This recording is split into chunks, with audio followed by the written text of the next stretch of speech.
Hello, welcome to Exams Prep Target channel dedicated for various exams preparation. KBS TGT work experience का lecture number 40 है जो कि based है आपके magnetism and electromagnetism के chapter पे। ये इस चैप्टर का 7th पार्ट है। इस चैप्टर में हम मैग्नेटिक टर्म्स और उनके यूनिट्स के बारे में डिस्कशन करेंगे। अभी तक हम मैग्नेटिज्म और इलेक्ट्रोमैग्नेटिज्म के 6 पार्ट्स देख चुके हैं जिनमें हम कुछ टर्म्स यूज़ कर रहे हैं, जैसे मैग्नेटिक फ्लक्स हम यूज़ कर रहे हैं, तो हम उसे डिफाइन करेंगे इस लेक्चर में और ये देखेंगे कि उसके यूनिट्स क्या हैं। तो इम्पॉर्टेंट लेक्चर रहेगा क्योंकि प्रीवियस ईयर के अकॉर्डिंग अगर हम देखें तो प्रीवियस ईयर में इस तरह के क्वेश्चंस आ रखे हैं कि ये मैग्नेटिक टर्म है, जैसे मैग्नेटिक फ्लक्स है तो उसके यूनिट्स क्या हैं, मैग्नेटिक फील्ड इंटेंसिटी है उसके यूनिट क्या है, मैग्नेटाइजेशन फोर्स है उसके यूनिट्स क्या हैं। तो ये सारी चीज़ें आपकी क्लियर होनी चाहिए। आपका इम्पॉर्टेंट लेक्चर है, तो चलिए इस लेक्चर को हम शुरू करते हैं।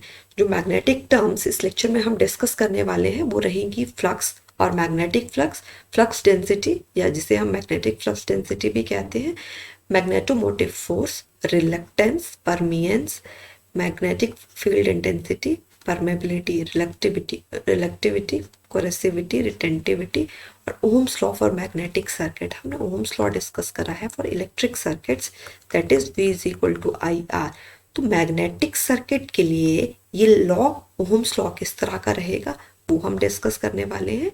And relationship between B and H, B और H हम देखेंगे, डिफाइन करेंगे कि B क्या है और H क्या है।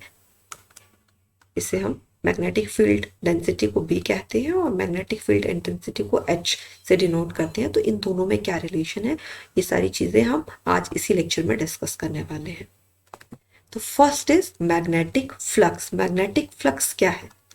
Magnetic flux is defined as number of magnetic field line passing through a given closed surface। किसी एक सरफेस से वो हम खुद चूज करेंगे कि वो एरिया कितने एरिया हम खुद चूज कर रहे हैं, तो इस एरिया में कितनी मैग्नेटिक फ्लक्स लाइन पास हो रही है उसी को हम क्या कह रहे हैं, मैग्नेटिक फ्लक्स कह रहे हैं। यूनिट्स इंपॉर्टेंट हैं जो कि रहेंगे वेबर, और फॉर्मूला जो रहता है फ्लक्स का that is B A cos theta, या फिर इसे cos फाई से भी रिप्रेजेंट कर देते हैं। तो B क्या है? B is your magnetic flux density, जो अभी हम देखने वाले हैं। A इज एरिया, जो एरिया आपने चूज करा जिसमें आप इंटरेस्टेड हैं कि कितनी मैग्नेटिक फील्ड लाइंस है, वो एरिया। और इन दोनों के बीच में क्या एंगल बन रहा है, cos of that angle is your magnetic flux. तो ये फॉर्मूला भी इंपॉर्टेंट है, इसी से हम ये देखते हैं कि कब मैग्नेटिक फ्लक्स मैक्सिमम है और कब मैग्नेटिक फ्लक्स मिनिमम है। मैग्नेटिक फ्लक्स डेंसिटी उसके लिए पहले हम डिफाइन करते हैं, it is flux per unit area. ठीक है, अगर मैं इस कॉस थीटा के को भूल जाऊं, या मैं कहूं कि जो थीटा है उसकी वो एंगल है 0 डिग्री, तो कॉस 0 क्या हो जाएगा, 1। ठीक है, तो ये right angle to the flux हो गया। देखिए, अगर मैं ये कहूँ कि ये एरिया है, क्या ये आप इसे इमेजिन कर पा रहे हैं? अपने हाथ को बिल्कुल लेके चाहिए, हाथ को देखिए बिल्कुल लेके चाहिए, और इससे मैग्नेटिक फील्ड लाइंस पास हो रही हैं। तो ये परपेंडिकुलर है, ये परपेंडिकुलर है इस मैग्नेटिक फील्ड लाइंस के। मैग्नेटिक फ्लक्स डेंसिटी को कैसे हम डिफाइन कर रहे हैं? Magnetic flux density is magnetic flux per unit area at the right angle to the flux. जब एंगल राइट एंगल है, जब ये एरिया इस फ्लक्स के राइट एंगल है, तब कितना फ्लक्स पास हो रहा है उसे हम मैग्नेटिक फ्लक्स डेंसिटी कहते हैं। यूनिट्स क्या रहेंगे? देखिए, इसके यूनिट्स अभी हमने देखे वेबर, और एरिया का हमें पता है मीटर स्क्वायर, तो वेबर पर मीटर स्क्वायर हो सकते हैं, या फिर इसे डिफाइन करा गया है टेस्ला से भी, that means 1 tesla is equal to 1 weber upon 1 metre square. तो दोनों ही यूनिट्स इंपॉर्टेंट है। कई बार आप ऑप्शंस में देखोगे कि इस तरह से ऑप्शंस दे रखे हैं टेस्ला वगैरह की फॉर्म में, या फिर इस तरह से दे रखे हैं, बट दोनों का सेम ही मतलब है। तो आपको ये चीज़ें क्लियर होनी चाहिए। तो मैग्नेटिक फ्लक्स आपको पता चला क्या है, मैग्नेटिक फ्लक्स डेंसिटी क्या है। अब देखते हैं कि कब फ्लक्स मैक्सिमम आ रहा है, कब मिनिमम आ रहा है। तो देखिए, जब ये एरिया मैग्नेटिक फील्ड लाइंस के परपेंडिकुलर है, तो अगर हम इसमें ड्रॉ कर रहे हैं ds का वेक्टर, इसमें वेक्टर वेक्टर एनालिसिस भी रहेगा। तो अगर ds का वेक्टर है तो ये मैग्नेटिक फील्ड लाइंस के पैरेलल आ रहा है, पैरेलल आ रहा है, दैट मीन्स एंगल क्या बन रहा है, एंगल फाई इज 0 डिग्री। अगर 0 डिग्री है दैट मीन्स फ्लक्स क्या आएगा, cos 0 is equal to 1, flux will be equal to B A. और मैक्सिमम फ्लक्स, ये आपके मैक्सिमम फ्लक्स की वैल्यू रहेगी। जब मैक्सिमम फ्लक्स कब पास होगा, जब आपका plane of the coil is perpendicular, देखिए ये perpendicular to the flux direction, maximum flux will be pass through the coil. और जब पैरेलल है, इसे इमेजिन करिए, अपने हैंड्स को इस तरह से इमेजिन करिए कि आपने हॉरिजेंटली रखा है। तो अब क्या हो रहा है, अब देखिए मिनिमम फ्लक्स पास हो रहा है, क्योंकि देखिए इस तरह से अगर फील्ड लाइंस है, आपका ये मटेरियल कुछ इस तरह से है, तो मिनिमम फ्लक्स जो है कब पास होगा, जब पैरेलल रहेगी। तो इसके लिए जब हम ds का वेक्टर ड्रॉ करेंगे तो वो हमेशा एरिया के परपेंडिकुलर ड्रॉ करते हैं। यहाँ भी हमने इस एरिया के परपेंडिकुलर जब ड्रॉ करा तो ये ds का वेक्टर इस तरह से रहेगा। ये हम देखिए इस जो हम KVS की प्रिपरेशन कर रहे हैं उसमें आपके पास इलेक्ट्रोमैग्नेटिक फील्ड थ्योरी का जो सब्जेक्ट है वो नहीं है, कुछ ही टॉपिक्स हैं जो रिलेटेड है, तो वही चीज़ें आपको करवाई जा रही हैं। अगर आप गेट की प्रिपरेशन कर रहे हैं तो आपको ये चीज़ें समझना बहुत ईजी हो जाएंगे, क्योंकि हम इलेक्ट्रोमैग्नेटिक फील्ड थ्योरी करते हैं तो उसमें हमें ये पता है कि किस तरह से हम ये वेक्टर ड्रॉ करते हैं जो इस एरिया के परपेंडिकुलर रहेगा। तो उसी तरह से ये हमारी डिस्कशन है। अगर आप इसे इन डेप्थ नहीं स्टडी करना चाहते हैं तब भी आपको पता होना चाहिए कि जब कॉइल, जब ये जो एरिया है ये परपेंडिकुलर है फ्लक्स डायरेक्शन के, तो मैक्सिमम फ्लक्स है या मिनिमम फ्लक्स है, कब मैक्सिमम है कब मिनिमम है, ये चीज़ें इस लेवल के क्वेश्चंस आपको इस पेपर में पूछे जाएंगे।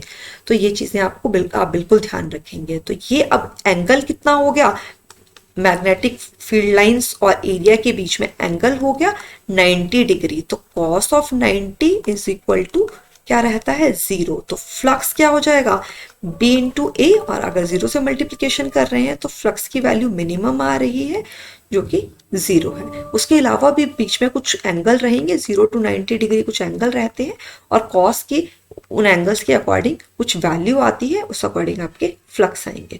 तो इतना सा आपको जानना ज़रूरी है कि किस तरह से हम ये एरिया ले रहे हैं, कितने एरिया से मैग्नेटिक फील्ड लाइंस पास हो रही हैं, उसके अकॉर्डिंग फ्लक्स जो है वो डिफरेंट रहेगा, कब मैक्सिमम रहेगा कब मिनिमम रहेगा, ये चीज़ें आप ध्यान रखेंगे। क्या इसके यूनिट्स हैं वो चीज़ें ध्यान रखेंगे, और किस तरह से इन्हें डिफाइन करते हैं, ये चीज़ें आपको पता होनी चाहिए। Next is your magnetomotive force.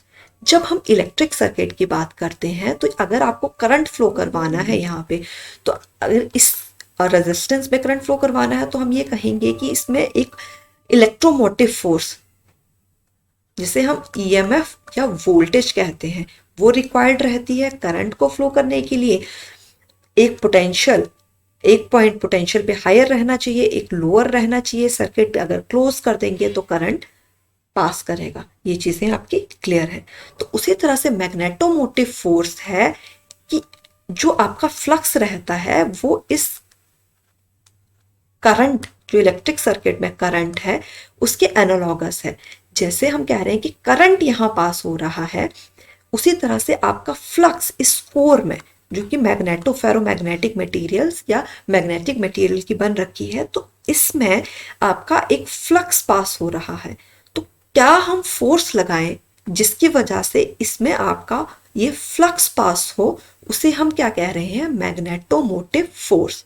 ठीक है, it is defined as the force that tends to establish the flux through the magnetic circuit. Electric circuit में क्या हमने फोर्स लगाया, मैग्नेटोमोटिव फोर्स या वोल्टेज, जिसकी वजह से करंट आया। तो मैग्नेटिक सर्किट में क्या ये हम मैग्नेटोमोटिव फोर्स लगा रहे हैं जिसकी वजह से ये फ्लक्स आ रहा है, उसी को हम मैग्नेटोमोटिव फोर्स या एमएमएफ डिफाइन कर रहे हैं। अब ये किस चीज के इक्वल रहेगा, this is equal to number of turns, कितनी नंबर ऑफ टर्न्स है, एंड करंट, क्योंकि करंट की वजह से हम प्रॉपर्टी पढ़ चुके हैं, करंट की वजह से मैग्नेटिक फ्लक्स आता है। और अगर नंबर ऑफ टर्न्स है, कोई एक वायर इस तरह से ना होके इस कॉइल की फॉर्म में है, तो ये मैग्नेटिक फ्लक्स की जो स्ट्रेंथ है वो इंक्रीज हो जाती है। ये चीजें हम प्रीवियस लेक्चर में डिस्कस कर चुके हैं। तो magnetomotive force is equal to number of turns और करंट। अगर मैग्नेटोमोटिव फोर्स ज्यादा चाहिए तो नंबर ऑफ टर्न्स इंक्रीज कीजिए, या करंट जिसकी वजह से मैग्नेटिक फील्ड आ रही है वो आपको इंक्रीज करना पड़ेगा, तभी ये मैग्नेटोमोटिव फोर्स इंक्रीज होगा। तो देखिए ऐसे तो हमारे पास टर्न्स के यूनिट्स नहीं रहेंगे। टर्न्स किस तरह से डिफाइन होता है, या तो टर्न्स नंबर ऑफ टर्न्स 1 है या 50 है या 20 है, कुछ इस तरह से रहता है। तो हम इसके यूनिट्स अगर हम देखेंगे तो ये क्या रहेगा, एम्पियर। ठीक है, पर इसका फॉर्मूला क्या है, एम्पियर एन इंटू आई। तो कई बार आप बुक्स में देखेंगे तो कई बार एम्पियर लिखा होगा या एम्पियर टर्न्स रहेगा। ठीक है, तो अगर पेपर में सिर्फ एम्पियर में ऑप्शंस हैं, एम्पियर पर मीटर स्क्वायर, कुछ इस तरह के ऑप्शंस है, तो आप क्या चूज करोगे, एम्पियर चूज करोगे। But ampere turns per metre square, इस तरह के कुछ ऑप्शंस है, तो क्या चूज करोगे, एम्पियर टर्न्स चूज करोगे। ठीक है, फॉर्मूले के अकॉर्डिंग हमने ये डिसाइड करा कि इसका जो यूनिट रहना चाहिए वो एम्पियर टर्न रहना चाहिए। ऐसे प्रैक्टिकली आप देखोगे तो क्या है, एम्पियर्स ही है, करंट के ही यूनिट्स रहते हैं, टर्न्स के यूनिट्स नहीं रहते, नंबर ऑफ टर्न्स के यूनिट्स नहीं रहते। तो ये चीज़ें आपको क्लियर होनी चाहिए। ठीक है, एम्पियर भी सही है, एम्पियर टर्न्स भी सही है, बट ऑप्शंस में दोनों है तो आप एम्पियर टर्न्स को चूज कर सकते हैं। ठीक है, ये मोर अप्रोप्रिएट रहेगा आपका आंसर। हालांकि एग्जामिनर दोनों ऑप्शंस नहीं डालेगा, इसी तरह से डालेगा, या तो एम्पियर अपॉन और दूसरा ऑप्शन रहेगा एम्पियर पर मीटर स्क्वायर, या फिर ampere turns per metre square, या इसी तरह के कुछ और ऑप्शंस हो सकते हैं। तो आपका मैग्नेटोमोटिव फोर्स भी क्लियर हो गया। ठीक है, तो यही चीजें यहाँ हमने डिस्कस करी है कि करंट फ्लो करने के लिए जो फोर्स लग रहा है उसे हम इलेक्ट्रोमैग्नेटिक फोर्स से डिफाइन कर रहे हैं, और फ्लक्स के लिए जो फोर्स लग रहा है, फ्लक्स इससे पास हो आपके मटेरियल से, उसे हम मैग्नेटोमोटिव फोर्स कह रहे हैं। अब रिलक्टेंस क्या है, रिलक्टेंस क्या है, जैसे हमने रेजिस्टेंस डिफाइन करा था, रेजिस्टेंस ये रिसेंबल करेगी resistance in an electric circuit, कि कोई एक रेजिस्टेंस, कितना एक वायर है उसका कितना रेजिस्टेंस है, तो कितना करंट को फ्लो करने में ये वायर अपोजिशन शो करती है, उसे हम रेजिस्टेंस से डिफाइन करते थे। तो ये आपके पास एक कोर है, इस कोर में अब करंट, अब मैग्नेटिक सर्किट्स की बात कर रहे हैं तो हम करंट की जगह क्या बात कर रहे हैं, फ्लक्स कितना पास हो रहा है। तो किसी एक कोर की, ठीक है, या मटेरियल की इस फ्लक्स को अपोज करने की प्रॉपर्टी को हम क्या कहेंगे, मैग्नेटिक रिलक्टेंस कहेंगे, या मैग्नेटिक रेजिस्टेंस भी कह सकते हैं, या मैग्नेटिक इंसुलेटर भी कह सकते हैं, या सिंपल रिलक्टेंस भी कह सकते हैं। देखिए जब एक वायर है, ठीक है, इलेक्ट्रिक सर्किट है, वो कितना अपोजिशन करंट को फ्लो करने में शो कर रहा है, उसे रेजिस्टेंस से डिफाइन कर दिया। तो मैग्नेटिक सर्किट में कितना फ्लक्स पास होने में रेजिस्टेंस आपका एक मटेरियल शो कर रहा है, उसे आपने रिलक्टेंस में डिफाइन कर दिया। तो इन चीज़ों को आप कंपेयर जब करोगे तो आपको समझना इजी होगा, क्योंकि इलेक्ट्रिक सर्किट समझना आपके लिए इजी है, क्योंकि इलेक्ट्रिक सर्किट्स आप बहुत अच्छे से पढ़ते आए हैं, बहुत अच्छे से आपने पढ़ा है। बट जो मैग्नेटिक सर्किट है उसकी एप्लीकेशन आपके सिलेबस के अकॉर्डिंग कुछ कम है। अगर आप इलेक्ट्रॉनिक्स के स्टूडेंट हैं तो ये एप्लीकेशन कम है। तो इसे कैसे समझोगे, तो इसे समझने के लिए आप इसे कंपेयर करोगे इलेक्ट्रिक सर्किट से।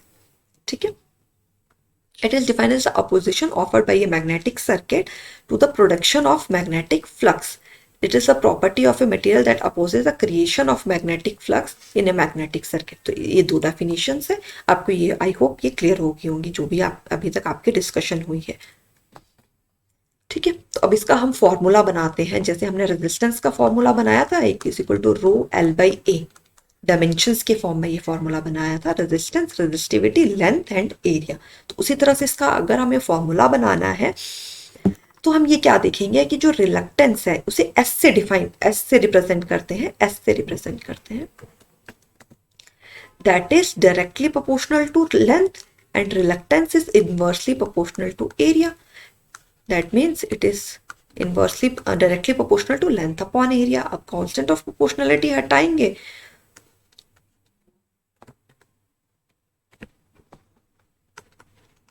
तो यहाँ एक कांस्टेंट इंट्रोड्यूस होगा जिसे हम म्यू कहते हैं। This is reluctance, this is your length of the magnetic material, this one is your area, and mu is absolute permeability। तो ये फॉर्मूला भी इंपॉर्टेंट है, ठीक है, ये फॉर्मूला भी इंपॉर्टेंट है। तो हम देखेंगे कि अब इसके यूनिट्स क्या बन रहे हैं। उससे पहले ये डिस्कस कर लेते हैं इलेक्ट्रिक सर्किट से। जब इलेक्ट्रिक सर्किट में करंट पास होता है तब कुछ हीट प्रोड्यूस होती है। Current is related to heat. अगर हम कहेंगे करंट की वैल्यू ज़्यादा है तो हीट डिसिपेशन ज़्यादा है। बट हमने ये चीज़ें देखी हैं कि जो इंडक्टर है जिसमें हम मैग्नेटिक प्रॉपर्टीज यूज कर रहे हैं, इंडक्टर, अगर हम आइडियल इंडक्टर की बात करेंगे तो उसमें उसकी एक प्रॉपर्टी देखिए that it ideal inductor does not dissipate powers, it stores power in its magnetic field. ठीक है, तो जब भी फ्लक्स पास हो रहा है तो हीट का कंसेप्ट नहीं है, इसमें मैग्नेटिक फील्ड डिसिपेशन नहीं होगी आइडियल केस में। ऑल्दो यहाँ इस आइडियल इंडक्टर का कुछ एक रेजिस्टिव पार्ट भी रहता है और उसमें कुछ एक हीट प्रोडक्शन भी होती है और हीट डिसिपेशन भी होती है। बट आइडियल केस लेके चल रहे हैं तो हम ये मानेंगे कि मैग्नेटिक एनर्जी स्टोर होगी, हीट में एनर्जी में कन्वर्ट नहीं हो रही है, हीट डिसिपेशन उसका नहीं है। तो रिलक्टेंस इज इक्वल टू, देखो ये लेंथ है एल, ठीक है, L upon mu upon area. तो अगर हमें इसके यूनिट्स देखने हैं तो यूनिट्स भी हम देख सकते हैं। देखिए परमेबिलिटी हम डिफाइन भी कर चुके हैं अभी तक। अगर आप हमारे सारे लेक्चर्स फॉलो कर रहे हैं या इस लेक्चर में हम फिर से उसे डिफाइन करेंगे क्योंकि वो भी मैग्नेटिक टर्म्स की में ही इंक्लूडेड है। तो इसके यूनिट्स हम क्या कहते थे, हेनरी पर मीटर कहते थे। जब हमने इंडक्टर का टॉपिक करा था तब हमने ये डिफाइन करा था, जिसमें हम इंडक्टेंस को डिफाइन करते थे तो कुछ इस तरह का एक फॉर्मूला बनता था और उसमें हमने ये चीज़ें डिफाइन कर रखी हैं। तो अगर इससे हम यूनिट्स बनाना चाहे तो लेंथ के यूनिट्स क्या होंगे, मीटर, इसके यूनिट्स क्या आ रहे हैं, हेनरी पर मीटर, इसके यूनिट्स क्या है, मीटर स्क्वायर। तो ये चीज़ें कैंसिल हो रही हैं, तो इसके यूनिट्स क्या आ रहे हैं, पर हेनरी या फिर रेसिप्रोकल ऑफ हेनरी और हेनरी इनवर्स। ठीक है, तो ये आपके इसके यूनिट्स रहेंगे। इसके अलावा इसके यूनिट्स हम ampere turns per unit weber भी डिफाइन करते हैं। ये क्यों डिफाइन करते हैं, आगे अभी जब हम Ohm's law for magnetic circuit पढ़ेंगे उसमें हम ये रिलेशन देखेंगे that this reluctance is equal to magnetomotive force per unit flux. ठीक है, इसे एस से रिप्रेजेंट कीजिए और इसी वजह से इस रिलेशन की वजह से इसके यूनिट्स क्या आ जाएंगे, ampere turns per unit weber. तो ये सारे टॉपिक्स आपस में इंटर रिलेटेड हैं। एक बार जब आप इसे पढ़ लोगे फिर रिवाइज करोगे तो और अच्छे से क्लियर होगा। तो हो सकता है कि आपके ऑप्शंस में हेनरी पर हेनरी हो ही ना, कुछ इस तरह की यूनिट्स हो, तब कैसे उसे आंसर को अप्रोच करोगे कि देखिए क्या इनमें इनसे आपको एक फॉर्मूला बना सकते हैं क्या, इन और उस फॉर्मूले के यूनिट्स कुछ इस तरह से हैं। तो इस तरह से आप क्वेश्चंस को अप्रोच करते हैं। बट मैं ये ट्राई करती हूँ कि आपके सारे ही जो कंसेप्ट हैं वो क्लियर हो। अगर मैं यूनिट्स आपको पर हेनरी करवा रही हूँ तो मैं यूनिट्स आपके ये भी करवाऊंगी ताकि आपको कोई कंफ्यूजन ना हो। तो डिफरेंट फॉर्मूले से डिफरेंट यूनिट्स आएंगे, तो ये सारे रिलेशंस आपको पता होने चाहिए कि किस चीज़ का रिलेशन किसके साथ क्या है, उन एक दूसरे के फॉर्मूलेस में पुट करेंगे और ये जो यूनिट्स हैं ये भी उस अकॉर्डिंग चेंज होंगे। तो ये आपको बनाने आने चाहिए। Next is your परमियंस। परमियंस को किस तरह से डिफाइन करते हैं, जैसे हमने कंडक्टेंस को कहा है तो ये इलेक्ट्रिक सर्किट में कंडक्टेंस को डिफाइन करते हैं, तो उसी के एनालॉगस आपके पास मैग्नेटिक सर्किट में एक परमियंस रहेगा। तो कंडक्टेंस को किस तरह से हम डिफाइन करते थे, कंडक्टेंस को हम डिफाइन करते थे कि कितना इजीली करंट एक वायर से पास हो रहा है। ठीक है, उसे हम कंडक्टेंस कहते थे। तो यहाँ पे हम एक सर्किट ले रहे हैं, मैग्नेटिक सर्किट, उसमें कितना इजीली आपका फ्लक्स पास हो रहा है, उसी प्रॉपर्टी को हम परमियंस किससे डिफाइन कर रहे हैं। और ये रेसिप्रोकल रहेगी रिलक्टेंस के रेसिप्रोकल है। ठीक है, क्योंकि रिलक्टेंस को किस तरह से हमने डिफाइन करा था कि वो अपोजिशन कितना, एक मटेरियल कितना अपोजिशन शो कर रहा है फ्लक्स को पास होने में, तो परमियंस उसका रेसिप्रोकल रहेगा। Reciprocal of reluctance and is a measure of ease with which a flux can pass through a material. Reciprocal रहेगा रिलक्टेंस का, कंडक्टेंस के एनालॉगस है। तो यूनिट्स क्या हो जाएंगे, अभी हमने देखा उसके यूनिट्स क्या थे, per unit Henry, ampere turn per unit weber, ये आपके रिलक्टेंस के यूनिट थे। तो इसका इन्वर्स जब हम कर देंगे तो वो परमियंस के यूनिट्स बनेंगे। तो हेनरी के लिए क्या, पर यूनिट हेनरी के लिए हेनरी आ जाएंगे, और इसको जब आप इन्वर्स करोगे तो वो वेबर पर एम्पियर टर्न्स आ जाएंगे। तो ये आपके इसके यूनिट्स रहेंगे। Next is your magnetic field intensity, जिसे हम एच से रिप्रेजेंट करते हैं, या फिर इसे मैग्नेटिक फील्ड स्ट्रेंथ भी कहते हैं, या फिर मैग्नेटाइजेशन फोर्स भी कहते हैं। तो किन नाम से हम मैग्नेटिक फील्ड इंटेंसिटी के और कौन से नाम हैं, ठीक है, या मैग्नेटिक फील्ड डेंसिटी के और कौन से नाम हैं, या मैग्नेटोमोटिव फोर्स के और कौन से नाम हैं, तो वो सारी चीज़ें आपको क्लियर होनी चाहिए, क्योंकि पेपर में वो कुछ भी पूछ सकता है, या मैग्नेटिक फील्ड इंटेंसिटी से पूछ लेगा, या फिर वो मैग्नेटिक फील्ड स्ट्रेंथ भी उसे डिफाइन कर सकता है। तो आपकी ये सारी चीज़ें क्लियर होनी चाहिए, ठीक है। तो ये क्या है, मैग्नेटिक फील्ड इंटेंसिटी क्या है, strength of a magnetic field. Magnetic field की स्ट्रेंथ क्या है, एट ए पॉइंट, किसी पॉइंट पे is measured by a force experience by north pole of one weber place there. कि मैं अगर यहाँ पे एक नॉर्थ पोल या एक मैग्नेट प्लेस कर दूं, यहाँ इस नॉर्थ पोल ने कितना फोर्स एक्सपीरियंस करा जब मैंने इसे फील्ड में रखा है, कितना फोर्स ये एक्सपीरियंस कर रहा है, या तो अट्रैक्शन फोर्स या तो रिपल्शन फोर्स, कितना फोर्स ये एक्सपीरियंस कर रहा है, उसे हमने क्या डिफाइन करा, मैग्नेटिक फील्ड इंटेंसिटी डिफाइन करा, ठीक है। अब अगर यूनिफॉर्म मैग्नेटिक फील्ड लाइंस है तो इसे रिप्रेजेंट करेंगे इस तरह से। बाकी हमने ये तो डिफाइन करा ही है, नॉर्थ साउथ, तो ये कुछ इस तरह की क्लोज्ड लूप लाइंस रहती हैं, और डायरेक्शंस भी हम प्रीवियस लेक्चर में डिस्कस कर चुके हैं, from north to south outside the magnet, और from inside the magnet it is from south to north। अब इसका फॉर्मूला क्या है, H is equal to magnetomotive force per unit length, ठीक है, कितना पर यूनिट लेंथ में फोर्स एक्सपीरियंस आपका ये नॉर्थ पोल कर रहा है, उसे मैग्नेटिक फील्ड इंटेंसिटी कह रहे हैं। अब यूनिट्स भी हम इन्हीं से बना सकते हैं, इसके यूनिट्स क्या रहते हैं, एम्पियर टर्न्स, और लेंथ क्या आपको पता है, मीटर, ठीक है, या फिर न्यूटन पर वेबर, क्योंकि फोर्स को हम न्यूटन में भी रिप्रेजेंट करते हैं। और उसी तरह से ये कुछ एक फॉर्मूला हम बना सकते हैं और डिफाइन कर सकते हैं न्यूटन पर वेबर के फॉर्म में भी। Next is your permeability. Permeability हम बहुत डिस्कशन कर चुके हैं, बट अगर ये आप फर्स्ट टाइम हमारे लेक्चर हमारे चैनल पे आए हैं, फर्स्ट टाइम हमारा कोई लेक्चर देख रहे हैं, तो उनके लिए परमेबिलिटी क्या है, म्यू जिससे रिप्रेजेंट करते हैं, या फिर एब्सोल्यूट परमेबिलिटी कहते हैं, absolute permeability of a medium.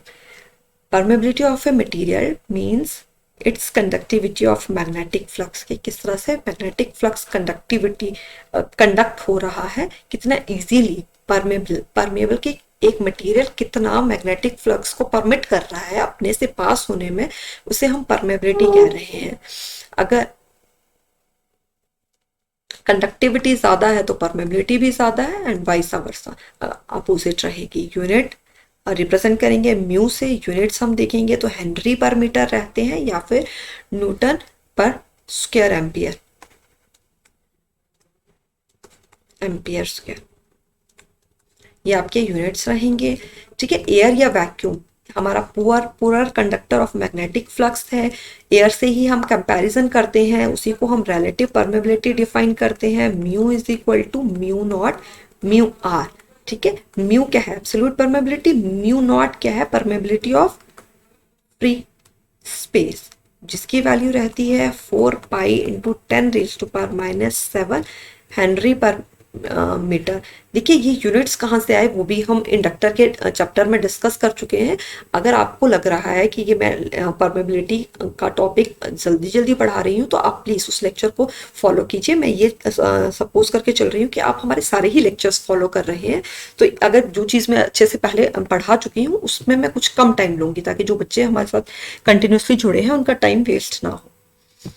ये म्यू नॉट एब्सोल्यूट परमेबिलिटी और permeability of free space, mu R is relative permeability. Relative permeability भी हमें पता है किस तरह से डिफाइन करते हैं, उसे एयर के साथ कंपेयर करते हैं कि किसी मटेरियल की रिलेटिव परमेबिलिटी किस तरह से डिफाइन कर रहे हैं कि वो कितना इजीली मैग्नेटिक फ्लक्स पास कर रही है as compare to air. Air को हम क्या लेते हैं, रेफरेंस लेते हैं, और एयर की रिलेटिव परमेबिलिटी क्या रहती है, 1 रहती है। और जो भी मैग्नेटिक मटेरियल है या फिर जो भी मटेरियल्स हैं जो फेरोमैग्नेटिक मटेरियल्स हैं, हम ये डिस्कस भी कर चुके हैं कि उनकी रिलेटिव परमेबिलिटी बहुत हाई रहती है, ठीक है, हायर वैल्यू है रिलेटिव परमेबिलिटी की, दैट मीन्स वो मैग्नेटिक फील्ड लाइंस को इजीली अपने से पास करेंगे। ठीक है, यही आपकी परमेबिलिटी की सिंपल डेफिनेशन है। म्यू नॉट की वैल्यू आपको पता है, ठीक है, ये कांस्टेंट है, स्टैंडर्ड वैल्यू है, डिपेंड करेगी temperature, humidity, position in the medium and the frequency of the applied field. ये चीज़ें सारी हम पहले भी डिस्कस कर चुके हैं। Next is your reluctivity. ठीक है, अभी हमने रिलेक्टेंस देखा, उसी को हम स्पेसिफिक रिलेक्टेंस को हम कह रहे हैं रिलेक्टिविटी। जैसे हम R is equal to rho L by A कहते थे, इसे रेजिस्टिविटी या स्पेसिफिक रेजिस्टेंस कहते थे।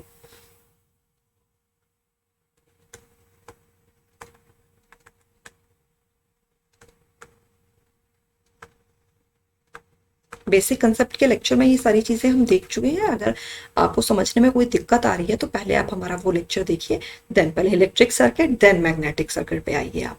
और इसे हम रेजिस्टेंस कह रहे हैं, तो उसी तरह से यहाँ हम एक रिलेक्टिविटी डिफाइन कर रहे हैं जो कि आपकी स्पेशल रिलेक्टेंस है। ठीक है, और कॉरस्पॉन्ड करेगी इलेक्ट्रिकल रेजिस्टिविटी। जैसे इलेक्ट्रिकल रेजिस्टिविटी है उसी तरह से हम इसे डिफाइन करेंगे। It is the tendency of a magnetic circuit to conduct magnetic flux। Magnetic flux कितना उससे पास हो रहा है, उसी की एक प्रॉपर्टी को हम रिलेक्टिविटी से डिफाइन कर रहे हैं। इक्वल टू रहेगी reciprocal of permeability of the circuit. ये किस तरह से आया देखते हैं।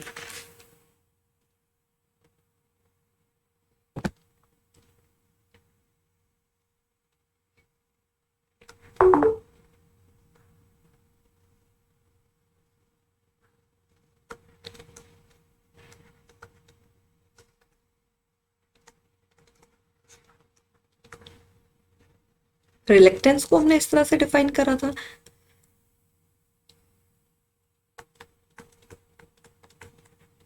इस तरह से हम अपना रेजिस्टेंस को डिफाइन करते हैं। S is reluctivity and this is equal to 1 upon mu. ठीक है, डेरिवेशन से ये आ जाएगा आपका 1 अपॉन म्यू। तो इसके यूनिट्स क्या हो जाएंगे, म्यू के यूनिट्स क्या रहते हैं, म्यू क्या है, एब्सोल्यूट परमेबिलिटी, जो अभी हम डिफाइन कर रहे थे। तो एब्सोल्यूट परमेबिलिटी के यूनिट्स क्या रहते हैं, हेनरी पर मीटर। तो इसके यूनिट्स क्या हो जाएंगे, मीटर पर हेनरी। ये रिलेशन है। देखिए डिफाइन डेरिवेशन हो जाएगी जब हम length is equal to 1 metre ले लें, area is equal to 1 metre square ले लें।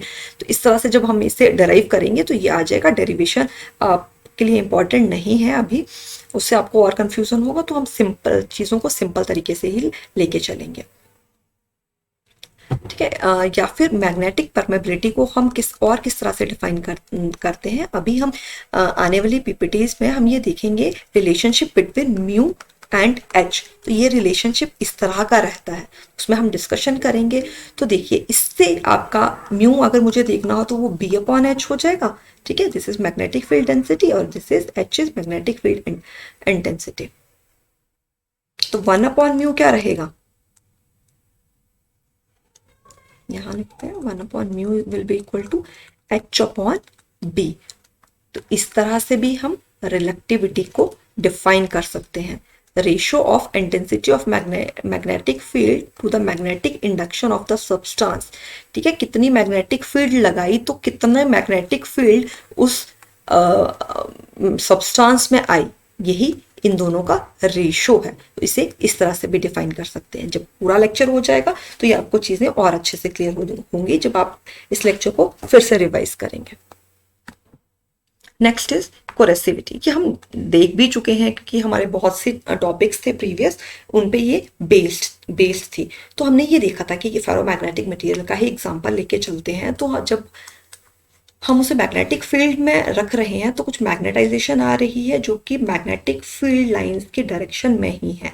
ठीक है, फिर जब हम उस मैग्नेटिक फील्ड को हटा दें तब भी इसमें मैग्नेटाइजेशन रहेगी फेरोमैग्नेटिक मटेरियल में। तो इसी प्रॉपर्टी को कि ये मैग्नेटाइजेशन को होल्ड करके रख रहा है, जब हम एक्सटर्नल मैग्नेटिक फील्ड को हटा भी दे रहे हैं, ये डीमैग्नेटाइज नहीं हो रहा है, मैग्नेटाइजेशन को होल्ड करके रख रहा है, तो किसी मटेरियल की इसी प्रॉपर्टी को हम कोरेसिविटी से डिफाइन करते हैं। कोरेसिविटी को ही मैग्नेटिक कोरेसिविटी भी कहा जा सकता है, या फिर कोरेसिव फोर्स या coercive field. It is the measure of the ability of a ferromagnetic material to withstand an external magnetic field without being demagnetized. ठीक है, तो यहाँ पे मैग्नेटाइजेशन को होल्ड करके रख रहा है. अब भी अगर हम कोई एक मैग्नेटिक फील्ड लगा दें जिसकी स्ट्रेंथ कम है और सपोज वो अपोजिट डायरेक्शन में है, तब भी इसकी magnetic field lines previous magnetic field lines की डायरेक्शन में ही इंक्लाइंड रहे. ये इस मैग्नेटिक फील्ड लाइंस के अकॉर्डिंग, ये जो न्यू मैग्नेटिक फील्ड लाइंस है इसके अकॉर्डिंग इस डायरेक्शन में ना हो, तो ये कितना विदस्टैंड कर सकता है मटेरियल. अगर हम अपोजिट डायरेक्शन में मैग्नेटिक फील्ड भी लगा दें तो वो आपका, हम उसे भी कोरेसिविटी के फॉर्म में डिफाइन करते हैं. यूनिट्स क्या रहेंगे, एम्पियर पर मीटर ही इसके यूनिट्स रहेंगे, क्योंकि हम उसे मैग्नेटिक फील्ड लाइन से ही डिफाइन कर रहे हैं, मैग्नेटिक फील्ड इंटेंसिटी से ही डिफाइन कर रहे हैं कि कितनी मैग्नेटिक फील्ड इंटेंसिटी को विथस्टैंड करने की उसमें एक्सटर्नल मैग्नेटिक फील्ड को विथस्टैंड करने की कैपेबिलिटी है. उसी से हम इसे डिफाइन कर रहे हैं, तो उसके यूनिट्स भी इसी अकॉर्डिंग रहेंगे, जो रहेंगे एम्पियर पर मीटर. ठीक है, फिर मैग्नेटिक मटेरियल्स भी हमने देखे हैं, डिफरेंट तरह के रहते हैं, कुछ फेरोमैग्नेटिक है, कुछ डिफरेंट टाइप के हैं. तो जो फेरोमैग्नेटिक मटेरियल है जिसकी हाई कोरेसिविटी है, या फिर उसी से हम डिफाइन करते हैं, अगर हाई कोरेसिविटी है तो हम ये कहते हैं कि मटेरियल जो है वो मैग्नेटिकली हार्ड है. ठीक है, और उसे हम यूज करते हैं परमानेंट मैग्नेट्स बनाने में. और जिनकी मैग्नेटिक कोरेसिविटी लो है, जो मटेरियल है, उन्हें हम क्या कहेंगे, वो मैग्नेटिकली सॉफ्ट है, और उन्हें हम यूज करते हैं ट्रांसफॉर्मर बनाने में, इंडक्टर्स बनाने में. तो आपका कोरेसिविटी का जो टॉपिक है वो क्लियर हो गया. ठीक है, एच देखिए, एच से ही क्यों डिफाइन करा, इसके यूनिट्स एच ही क्यों आए, क्योंकि इसे हम इसी तरह से डिफाइन करते हैं कि कितनी मैग्नेटिक फील्ड इंटेंसिटी को वो विथस्टैंड कर सकता है without being demagnetised. This demagnetizing field is applied opposite to the original saturating field. Saturating field का क्या मतलब है, ये चीजें हम डिफाइन कर चुके हैं फेरोमैग्नेटिक के केस में, कि देखिए कुछ मैग्नेटिक ये एक्सिस हैं, ये स्पिन्स हैं, जब हम मैग्नेटिक फील्ड की डायरेक्शन में ये रख रहे हैं, कुछ मैग्नेटिक फील्ड इसमें लगा रहे हैं, तो ये कुछ मैग्नेटिक एटॉमिक डाइपोल्स या मैग्नेटिक डाइपोल्स इस डायरेक्शन में होंगे. फिर जब सारे के सारे इतनी मैग्नेटिक फील्ड हम अप्लाई कर चुके हैं कि ये सारे के सारे मैग्नेटिक डाइपोल्स इस डायरेक्शन में हो चुके हैं, मैग्नेटिक फील्ड की डायरेक्शन में हो चुके हैं, तो हम ये कहेंगे कि सैचुरेशन आ चुकी है. ठीक है, तो सैचुरेशन के बाद जब हम एक अपोजिट डायरेक्शन में मैग्नेटिक फील्ड अप्लाई कर रहे हैं, तो उस मैग्नेटिक फील्ड को विथस्टैंड करने की जो कैपेबिलिटी है उसे हम कोरेसिविटी से डिफाइन कर रहे हैं. तो ये, और सैचुरेटिंग फील्ड से आपको कंफ्यूज नहीं होना है. इसका मतलब है कि सारे के सारे एटॉमिक डाइपोल्स या मैग्नेटिक डाइपोल्स आपके अलाइन हो चुके हैं मैग्नेटिक फील्ड की डायरेक्शन में. Next is your retentivity. Retentivity क्या है, is the ability of a material to hold its magnetism after magnetizing force is removed. ठीक है, तो कोरेसिविटी और रिटेंटिविटी में भी कंफ्यूज नहीं होना है. जब हम मैग्नेटिक फील्ड लगा रहे हैं, ये एटॉमिक डाइपोल्स इस तरह से इंक्लाइन हो रहे हैं. फिर अगर हम इस मैग्नेटिक फील्ड को हटा दे रहे हैं तब भी इसमें मैग्नेटाइजेशन रहे, उसे हम क्या कह रहे हैं, रिटेंटिविटी. और कोरेसिविटी क्या है कि जब हम external magnetic field opposite direction में भी लगा दें तब भी इसमें मैग्नेटाइजेशन उसी तरह से बना रहे. किस तरह से, जिस तरह से प्रीवियस केस में था, जब सैचुरेटिंग फील्ड आपने लगाई थी, जब प्रीवियस अपोजिट डायरेक्शन में फील्ड लगाई थी, तब भी मैग्नेटाइजेशन रहे, तो ये मैग्नेटाइजेशन इसी डायरेक्शन में रहे, तो उसे को हम कोरेसिविटी डिफाइन कर रहे हैं. ठीक है, तो कोरेसिविटी में हम एक और एक्सटर्नल मैग्नेटिक फील्ड लगा रहे हैं. उस डीमैग्नेटाइजिंग फील्ड में भी लगाने के बाद भी आपका डीमैग्नेटाइजेशन नहीं हो रहा है, उस एबिलिटी को कोरेसिविटी कह रहे हैं. और रिटेंटिविटी क्या है, जब हमने मैग्नेटाइजेशन फोर्स हटा दिया है, मैग्नेटिक फील्ड हटा दी है, तब भी कितना मैग्नेटाइजेशन उसमें रह रहा है एक मैग्नेटिक मटेरियल में, तो उस प्रॉपर्टी को हम रिटेंटिविटी कहते हैं. तो अगर परमानेंट मैग्नेट बनाने हैं तो हाई रिटेंटिविटी चाहिए और हाई कोरेसिविटी भी चाहिए. तो ये कोरेसिविटी और रिटेंटिविटी बहुत इंपॉर्टेंट है, क्योंकि जब अब हम डिस्कशन करेंगे, हमने ये कहा था कि फेरोमैग्नेटिक मटेरियल के केस में बीएच कर्व बनता है, ठीक है, मैग्नेटाइजेशन कर्व भी कहते हैं। ये अभी तक हमने डिस्कस नहीं करा है, इसीलिए डिस्कस नहीं करा है क्योंकि पहले इनमें ये सारी चीज़ें, रिटेंटिविटी आपको पता होना चाहिए, कोरेसिविटी पता होना चाहिए, ये बी क्या है ये पता होना चाहिए, एच क्या है ये पता होना चाहिए, उनके यूनिट्स पता होना चाहिए, ये पता होना चाहिए कि हम उन्हें किस तरह से डिफाइन करते हैं। तो ये सारी चीज़ें अब ये आने वाले लेक्चर्स में यूज़ होने वाली है, तो आप इन्हें ध्यान से पढ़िएगा। पेपर पॉइंट ऑफ व्यू से भी बहुत इंपॉर्टेंट है, क्योंकि ये जो यूनिट्स हैं ये खासकर बहुत इंपॉर्टेंट है। इस तरह के क्वेश्चंस प्रीवियस ईयर में आ रखे हैं। तो इसके यूनिट्स रहेंगे वेबर पर मीटर स्क्वायर और वेबर पर मीटर स्क्वायर, यही है यूनिट्स इसके रिटेंटिविटी। अब हमने ये कहा था कि हम ओम्स लॉ भी देखेंगे मैग्नेटिक सर्किट के केस में। अगर हम इलेक्ट्रिक सर्किट के केस में देख रहे हैं तो V is equal to IR रहता है, यहाँ वोल्टेज लगा रखी है, ये रेजिस्टेंस है, यहाँ कुछ करंट है, ये हम ओम्स लॉ डिफाइन करते थे। तो इसी तरह का एक ओम्स लॉ हम मैग्नेटिक सर्किट के लिए भी डिफाइन करेंगे। तो वो किस तरह से रहेगा, अभी हम जब प्रीवियस की सारी टर्म्स डिफाइन कर रहे थे तो हमने हर टर्म का एनालॉगस टर्म देखी थी कि इलेक्ट्रिक सर्किट में क्या एनालॉगस टर्म है। तो मैग्नेटोमोटिव फोर्स के लिए हमने ये क्या कहा था, this is analogous to EMF और voltage in an electric circuit, कितना फोर्स चाहिए हमें फ्लक्स को पास कराने के लिए। तो ये हमने ये डिफाइन करा था। और क्या डिफाइन करा है हमने, रिलक्टेंस डिफाइन करी है। रिलक्टेंस क्या है, काइंड ऑफ रेजिस्टेंस है कि कितना अपोजिशन आपका फ्लक्स को पास होने में एक मटेरियल शो कर रहा है, वो रिलक्टेंस है।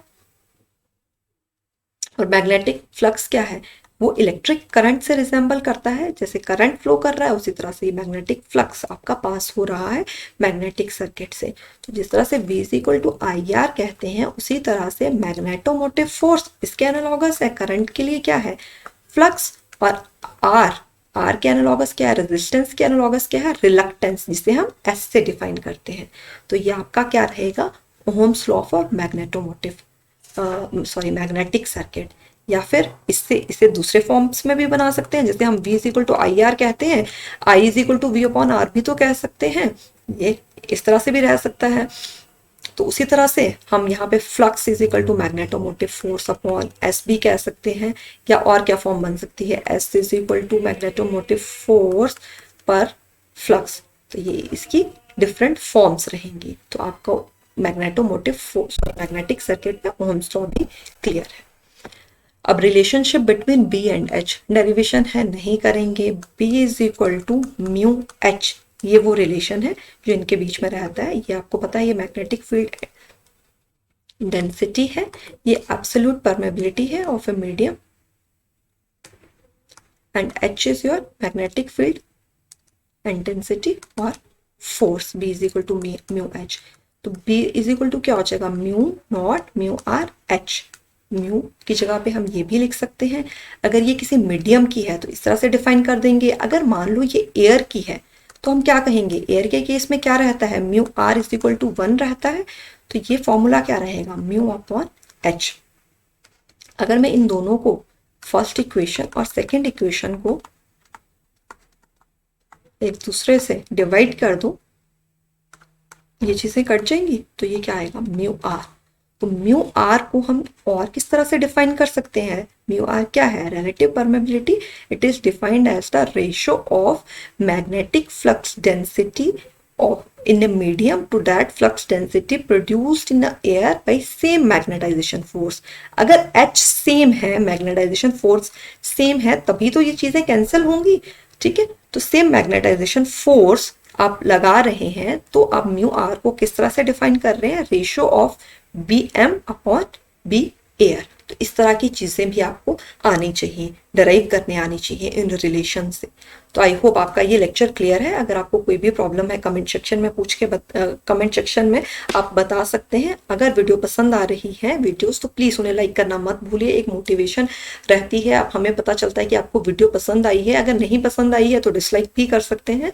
आप कमेंट सेक्शन में ये बता सकते हैं कि मैम कुछ प्रॉब्लम आ रही है, अगर आपको लग रहा है कि स्पीड ज़्यादा हो जा रही है लेक्चर की, वो भी आप बता सकते हैं, धीरे पढ़ाया जा सकता है। वैसे यूट्यूब का एक फीचर है जिसमें हम स्पीड इंक्रीज डिक्रीज भी कर सकते हैं, तो आई होप ये चीज़ भी आपको बॉदर नहीं करेगी।